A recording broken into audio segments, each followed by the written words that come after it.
हरे कृष्ण। तो आज हम तुलसी महारानी की महत्वता के बारे में चर्चा करेंगे। तुलसी नाम ही बताता है कि तुलना में कोई भी उनके बराबर नहीं है।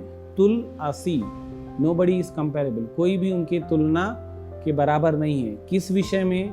कृष्ण भक्ति के विषय में। तो पुराणों से हमें एक कथा प्राप्त होती है कि एक बार गोलोक वृंदावन में जब कृष्ण भगवान रास लीला कर रहे थे तो वृंदा देवी कृष्ण के बहुत निकटतम आ गई थी।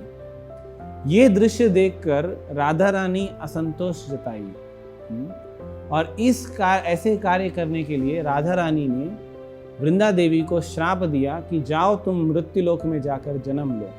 तो जब राधा रानी ने उनको श्राप दिया तो कृष्ण भगवान ने वृंदा देवी को आश्वासन दिया कि इसके पश्चात आपको फिर से मेरी पत्नी बनने का अवसर मिलेगा। तो वृंदा देवी धरती पर आकर कई सालों तक तपस्या कर ब्रह्मा जी को प्रसन्न किया और ब्रह्मा जी से वर मांगा कि मुझे भगवान नारायण, भगवान कृष्ण मुझे पति के रूप में चाहिए।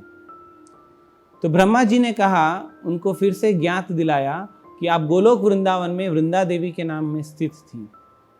उसी समय पर एक और कृष्ण के जो पार्षद हैं, अंश है, उनका नाम था सुबल, जिन्होंने अपने मन में इच्छा था कि आपको पत्नी बनाने का। तो उनको भी राधा रानी ने श्राप दिया है और वो अभी इस समय पर मृत्युलोक में शंखचूड़ नाम के राक्षस से प्रख्यात है। तो ब्रह्मा जी ने उनको अनुरोध किया कि इस जन्म में इस एक जीवन आप शंखचूड़ की पत्नी बनकर बिताइए, उसके अंत में आपको फिर से नारायण आपको पति के रूप में मिलेंगे। तो शंखचूड़ नामक राजा को वर था कि जब तक तुम्हारी पत्नी पतिव्रता का व्रत पालन करके रहेगी तब तक तुम्हें कोई भी विनाश नहीं कर सकेगा। इस वर के चलते शंखचूड़ ने सारे देवताओं को परेशान किया था। देवताओं ने विष्णु भगवान से प्रार्थना की तो विष्णु भगवान ने अपना बाह्य रूप शंखचूड़ के रूप में बनाकर वृंदा देवी से मिलने गए।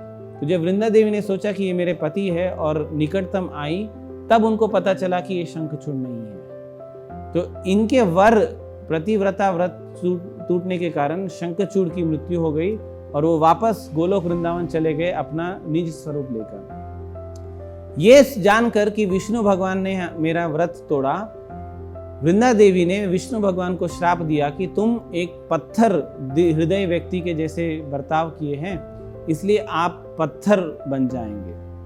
तो तब कृष्ण भगवान ने उनको फिर से ज्ञात दिलाया कि तुम वृंदा देवी थी गोलोक वृंदावन में, श्राप के कारण इधर आई हो और मुझे फिर से अपने पति के रूप में पाने के लिए तपस्या की हो। इसके चलते अभी तुम मेरी पत्नी बन जाओगी, लेकिन तुम मुझे श्राप देने के कारण मैं शालिग्राम के रूप में फिर से प्रकाशित होगा। इसीलिए हम ये वर का इस दिन का हम याद करते हैं तुलसी शालिग्राम विवाह के रूप में। तो तब कृष्ण भगवान ने वृंदा देवी यानी तुलसी महारानी को भी वरदान दिया कि जो कोई भी मेरी अर्चना करेगा तुम्हारे बिना वो अपूर्ण रहेगा। इसलिए किसी भी प्रकार का हम अर्चना करते हैं कृष्ण भगवान की, उसमें तुलसी ऐड करते हैं, तुलसी रखते हैं, तुलसी की माला पहनाते हैं।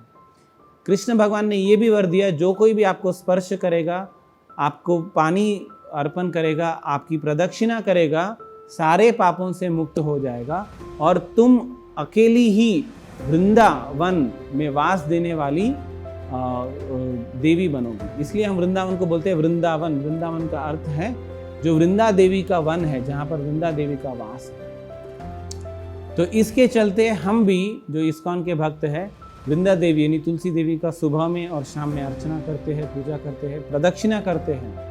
यानी कानी चापा पानी ब्रह्मा हत्यादि कानी चा तानी तानी प्रणश्यंती प्रदक्षिणा पदे पदे। तो तुलसी महारानी की प्रदक्षिणा करने से कितना भी बड़ा पाप हो, जैसे ब्राह्मण की हत्या भी हुई है आपके द्वारा, वो पाप से भी आप मुक्ति पा सकते हैं। तो आइए हम तुलसी महारानी की कृपा प्राप्त करने के लिए हर रोज तुलसी महारानी की पूजा करें, प्रदक्षिणा करें, जल अर्पण करें, जैसे हम इस्कॉन मंदिर में करते हैं। हरे कृष्ण।